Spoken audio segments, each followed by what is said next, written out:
The question, who is it? We can bring one down tomorrow. Your thoughts? Sir, I'd just say I share your concern. I share a lot of frustration, and I'm more than willing to continue working with the Department of Defense to try to get better. Again, if they don't have the authority, they can do it on an emergency basis. Just send that capability out to the ocean or to the beach, because they're coming in every day.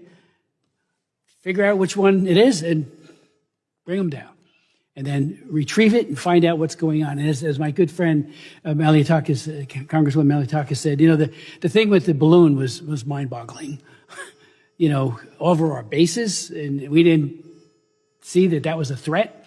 Well, this, I think, is a very serious threat.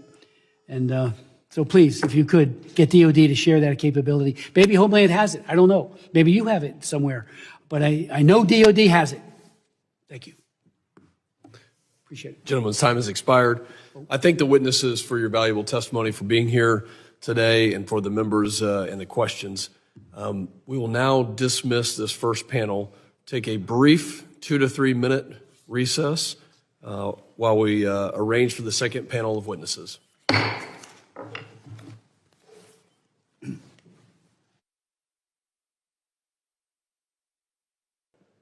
The committee will come to order. I'm pleased to have the second distinguished panel of witnesses before us today on this very important topic, and I ask that our witnesses please rise and raise your right hand. Do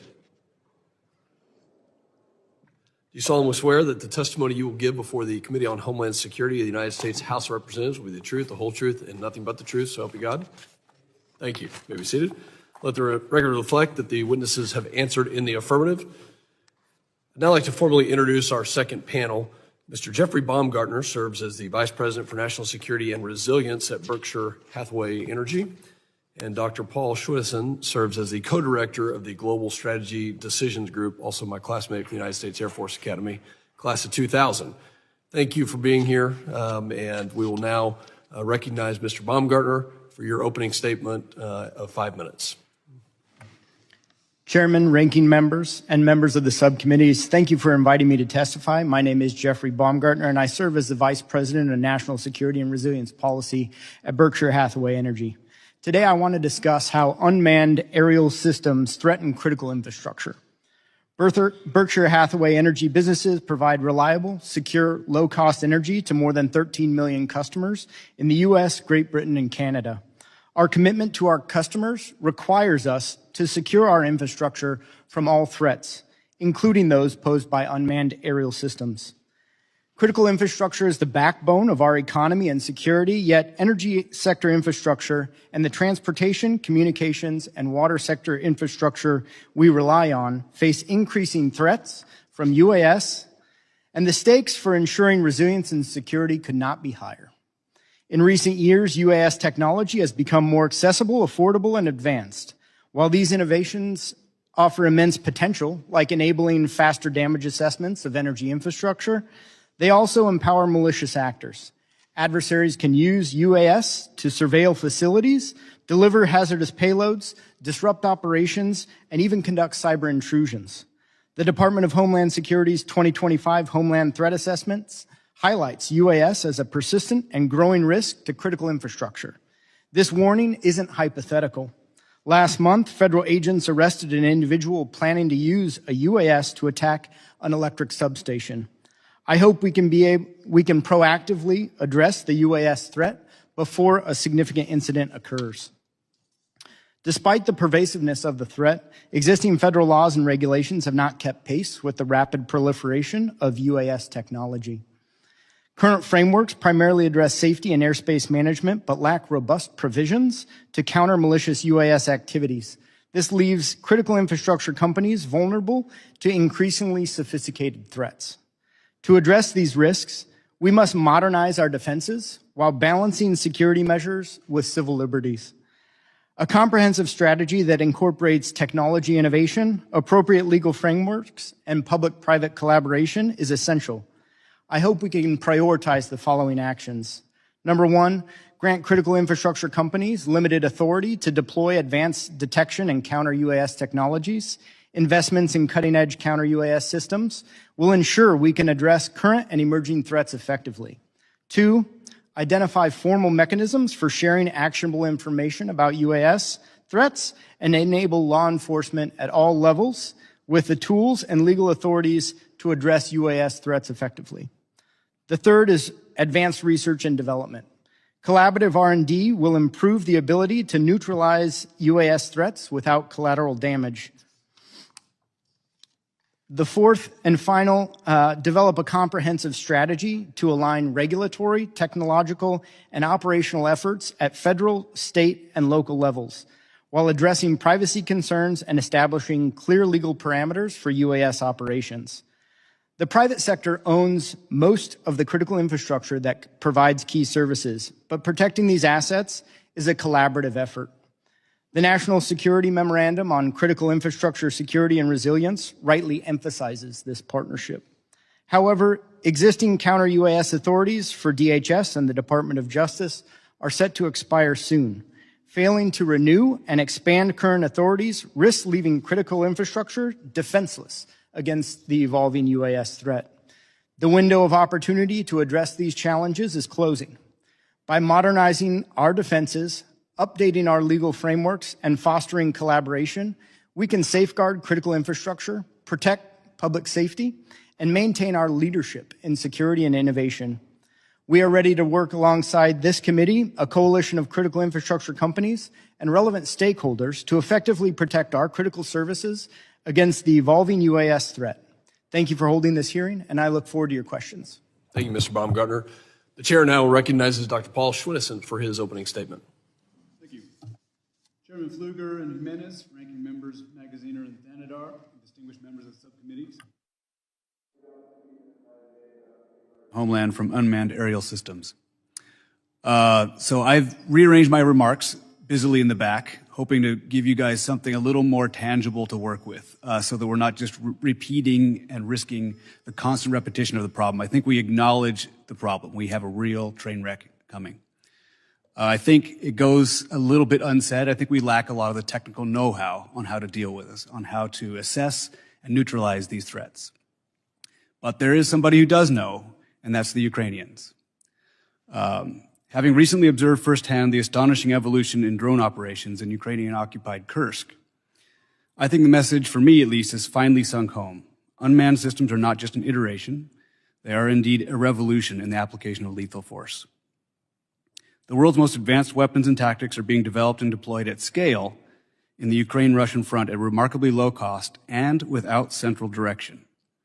And these facts hold radical implications for the next major shooting war between great powers. We need to learn from the Ukrainians. The United States is rapidly losing its strategic military advantage in this new technical environment.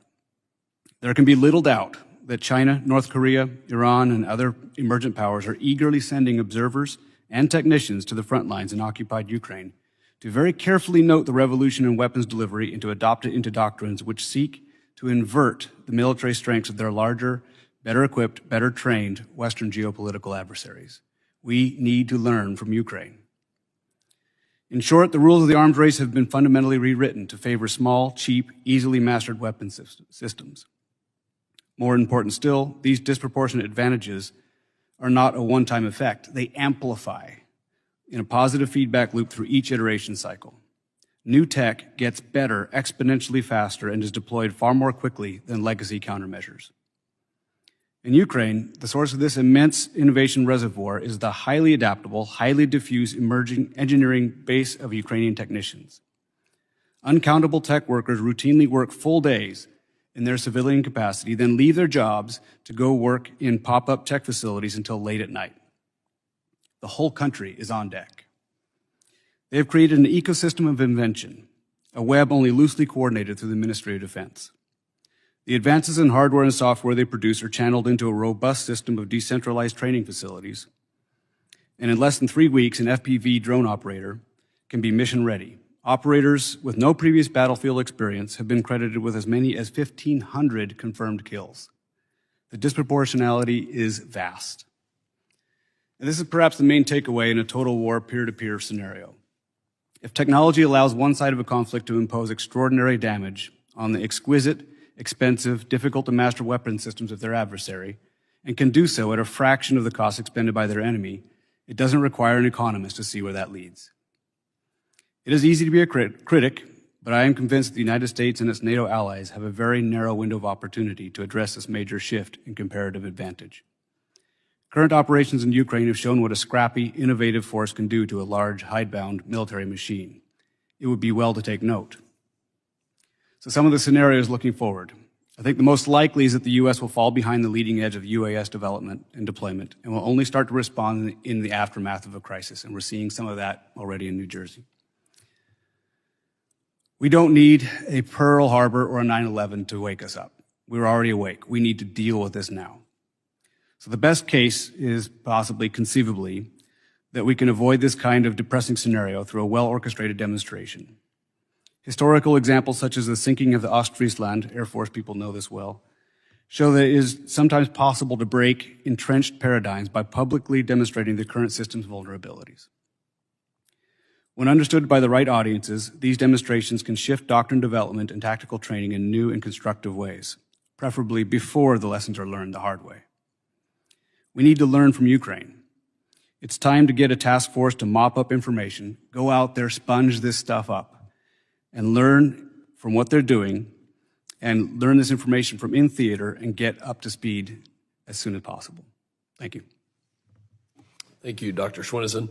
The chair will note that we had a third expert on the panel, Mrs. Kathy Leweir from the National Football League, unfortunately unable to join today. However, the chair asked unanimous consent to enter Ms. Leweir's testimony into the record. Without objection, so ordered. Now recognize myself for 5 minutes of questioning as we did prior. Dr. Schwinneson, I'd like to focus on something here. Policy versus technology. What is our issue right now? Is it not enough technology? Is it not keeping up with the technology? As you mentioned, maybe we're being outmaneuvered in a lot of cases by the Russians, and the Ukrainians may have some information that we can learn from. Or is it a policy issue here as we protect the homeland, or is it both? Yeah, I do think it's both. I think it's a combination of the two. I think we have created a policy thicket of bureaucracy that basically stifles the innovation space, right? I do think we have a technical know-how problem, or at least we know for a fact that Ukrainians have a technical know-how solution, right? And I think if we're able to reduce some of the bureaucratic barriers to innovation, allow people to tinker and experiment and learn at the operational military level, this needs to happen like yesterday, right? We can't do the same old business of doing a 2.5-year request for proposal and wait for things to come back. We just can't do this business as usual. We do not have that time. As we sit here, you listen to the testimony. We currently have UASs flying over New Jersey. We heard from Mr. Smith in New Jersey that they were flying over Coast Guard vessels last night. How is this possible? Why are we not responding? What do we need to do, and what actions need to be taken? Yeah, that's a very difficult one to answer. Of course, I can't speak for them, but I have a suspicion that people are frozen with fear of what would happen in an administrative situation in which they took action and they were punished for doing so. That they shot down a drone, God forbid, and the debris hit somebody's house, and all of a sudden they're on front page news. And so people are acting out of a sort of sense of self-restraint here, which is being promoted by our policy environment. So when it comes to technology, we need to focus on our offensive technology, lessons learned in the Ukrainian conflict where they're leveraging UAS systems everywhere. We need to focus on our counter-UAS technology, and our policy needs to improve in order to counter it and give the authorities that we need while protecting privacy of citizens here. Yep, I would say so, absolutely. I'll come back to you in a second. Mr. Baumgartner, what's the most catastrophic event in the energy industry, critical infrastructure, that we need to be thinking about and planning for to prevent? I mean, luckily we haven't seen a significant incident. I think from an imagination perspective, certainly something with a payload like the gentleman from Tennessee who was planning an incident to drop a payload into a substation. You could imagine that at a larger scale and impacting or identifying more critical infrastructure from generation to substations or even on the pipeline side, a liquid natural gas import-export facility. So my district, the Permian Basin, 6 million barrels a day, needs to be protected, and the authorities, in some cases, as you recommended in your testimony, should be delegated to private companies, in some cases, to both identify and also mitigate if needed. I think that energy infrastructure in your district should be considered to be protected. Now, how that gets to a place where we can do that as the private sector, there are probably steps to get there. We have great relationships with local, state, federal law enforcement, and are happy to take an intermediary step to work with them to ensure that we understand the technology, the appropriate technology is in place, and we can implement that technology in a future state. Thank you. Dr. Schwinnison, we'll go back to the services for a second and the race for technology. Let's focus on the Air Force, our alma mater, the Air Force Academy. How would you characterize the responses that we're seeing out of DoD, specifically the Air Force? Are they doing it fast? Is it neat in its approach? Or is it just average? Yeah, right. I think it is below average, it gives me no pleasure to say that, but I think we are not taking it seriously enough. Again, it is as if everyone sees the train coming, everyone agrees the train is coming, and yet no one is taking any steps to get out of its way. Everyone is assuming that somebody else is doing it, and there's just no sense of urgency or coherent activity to address this issue. And again, that's easy for me to say. It's easy for me to throw spears from the sidelines. But I do think that one of the things we can do is leverage our very good relationships we have with Ukraine. We've given them a lot of resources, and they are quite willing and eager to give us something back in return for it. We should be mopping that information up right now. We should be sending people there right now. Thank you very much. Yeah. My time's expired. I recognize the ranking member for his question. Thank you, Chairman, and thank you both. Dr. Schwinnison, I want to begin by commending you and thanking you for your assistance to the Ukrainians. I have to remind, unfortunately, some of my colleagues from time to time that Vladimir Putin is not our friend, that the cause of the Ukrainians is the cause of freedom and democracy, and that Russia continues to pose a threat not just to Ukraine, but to American interests all over the world. And so I just want to thank you for the work that you're doing over there, because that is the front line of freedom today. Thank you. I was interested in your written testimony when you expressed some skepticism in the effectiveness of signal jamming technology to mitigate risks from UAS on the battlefield. I was wondering if you could expand on that. Why are you sort of skeptical about the effectiveness or the promise of signal jamming and other counter UAS technology on the battlefield and also writ large? Sure. I claim no engineering expertise in drone warfare, but all I can do is say what I've seen, which is that in the world's most intense EW battle space, which is the Ukrainian-Russian front at the moment, it is an electronic warfare chaos, right? And so what people used to think about the ability to jam drones, which is what some of the speakers we had here are talking about, which is 2 years old, which at this point is effectively a century old obsolete information.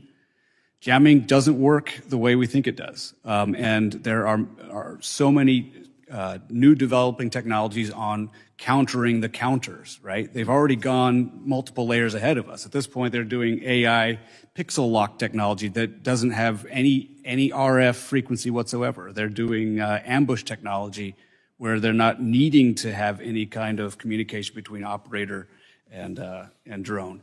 So, again, I don't know the specifics beyond what I've just seen, the tip of the iceberg, which is that, the jamming solution is not a one-size-fits-all, that's the silver bullet. It might be a piece of a suite, but that's only a piece. Yeah.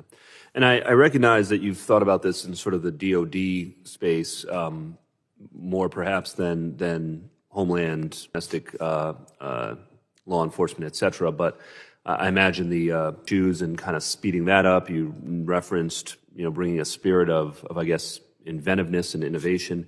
But are there other specific things? I mean, is there training that we should be looking at deploying across the federal government? Is there some kind of specific workaround to procurement rules that you would recommend? Like what are the nuts and bolts of what we should be doing in order to take back the advantage? Yeah, I do think Yankee ingenuity is one of our comparative strengths, and we need to take advantage of it. And one of the ways to do that, this is not an especially sexy solution, so I say that with apologies in advance. But I think one example of an idea is to, at the DoD level, get drones down to the absolute operational level of units, so they can begin to tinker. There is as Elon Musk says, move fast and break things. You need to learn on the fly. You need to learn in the trenches how these things are operated. It isn't enough to do this from a centrally managed, top-down approach in which we're going to go through this entire, typical cycle and then deliver the tool to the warfighter, wrapped with a ribbon. It doesn't work that way anymore. We have to give it to them and let them develop it on the fly. Empower the people on the front lines to innovate. That makes sense. Mr. Baumgartner, I apologize, I only have a minute left, but I wanted to explore this importance of the cooperation between private industry and particularly state and local law enforcement. What are the best practices there that you've noticed, and are there things that we can do to support those kinds of collaborations? Well, we work very hard to establish and maintain those relationships in all the states and localities that we serve. I think it does become about manpower and hours spent in doing that collaboration, and so there are certainly challenges to maintaining that. But I think fusion centers are a great opportunity to engage in a wide variety of state and local efforts at one location. I think there are other similar opportunities, like in our sector, we have the Electricity Information Sharing and Analysis Center that also convenes those state and local partners in a regional fashion, and we're able to effectively have those conversations and maintain those relationships in that forum as well. Thank you both. Thank you, Ranking Member, and I recognize myself for 5 minutes, and I'm not going to take 5 minutes. But Mr. Swenson, I totally agree with you that we have a problem here in the United States in dealing with these systems, not only for warfare but also for protecting the homeland.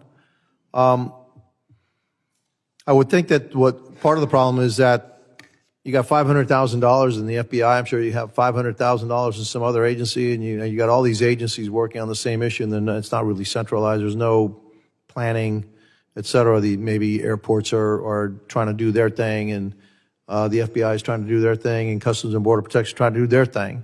Would it be beneficial to try to put this all together and just focus on the unmanned aerial system threat in the homeland?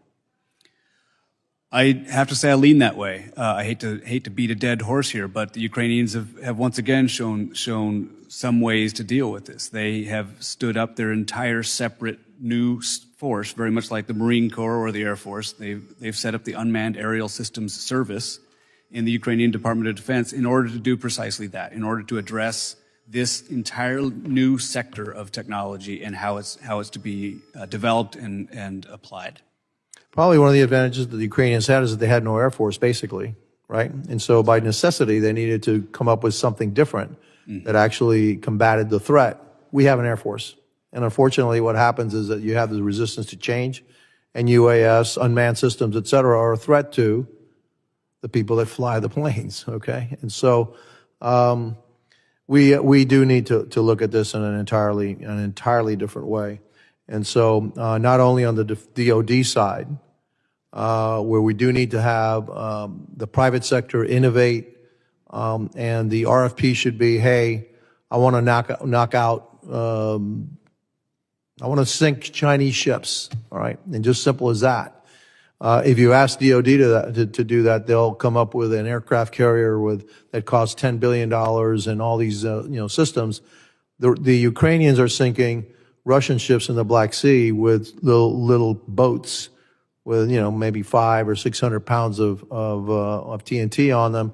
A whole bunch of them can't possibly take them all out and basically, boom, no submarine, because that's the other thing we'd look at. Well, maybe we need to, have these really expensive submarines with torpedoes and stuff, the old way of fighting war. We need to look at the new way of fighting war. But here it's Homeland Security.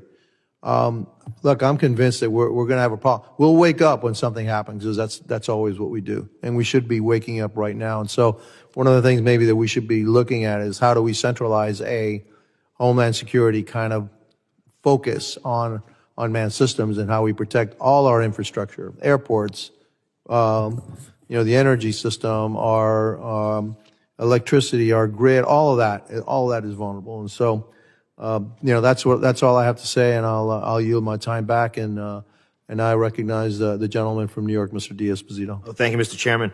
Dr. Swenson, I know it was discussed earlier, and I wish some others on the other side were here to listen, because sometimes when we talk about Russia, China, and Iran, we're referred to as fearmongers. But the proliferation of drone technology from foreign adversaries like Russia, like China, like Iran, has impacted conflicts across the globe. What is the risk of such technology being transferred or replicated by domestic actors in the United States or by transnational criminal organizations across our borders? And how can we disrupt these supply chains? Well, the risk is 100%. I mean, it's if it hasn't happened already, and I'm sure it has, but if it hasn't, it's about definitely has. Right. How do we mitigate it is again, that this is the elephant in the room. And I think the only way to mitigate these kinds of threats is to out-innovate the threat itself. This is something that we've been traditionally good at. It's something we have the technical know-how and the capacity to do. But right now we have not opened the gates. We have not gotten our juices flowing, as I say, to address these threats and out-innovate the threat. Thank you. I know we have to go vote, so I'm going to make this quick. But Mr. Baumgartner, just last month, a Tennessee man was arrested for plotting to use a drone carrying an explosive to destroy a Nashville power substation. We know that there have been additional incidents of suspicious drone activity near substations. And I think this is critically important, especially in the time that we're in, where there is this big push for alternate energy sources, whether it's battery storage, whether it's wind storage, without really doing the work to make sure that we could protect these assets. In addition to cyber concerns, what physical security risks do drones pose to energy sector assets? A great question. I think payloads are obviously, as witnessed in the Tennessee case, but you could simply ram a drone into some of our infrastructure. And we do take a defense in-depth approach and try to add shielding and obfuscate certain targets. But on top of that, you could also see a situation, and we've seen published cases where they've actually used drones to enable a cyber intrusion as well.